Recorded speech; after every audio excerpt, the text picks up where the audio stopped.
Hola chicos, ¿cómo están? Yo me llamo Dakota y es mi primer video.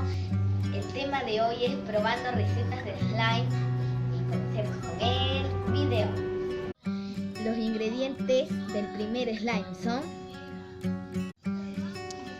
vamos a necesitar Ariel o cualquier otro detergente líquido, tinta de resaltador, goma o pegamento en blanco, y si desean un colorante de cualquier color que les guste. Ahora vamos a batirlo y ahora lo batimos y ahora yo ya lo batí y ahora nos toca echarle el activador, el detergente en líquido.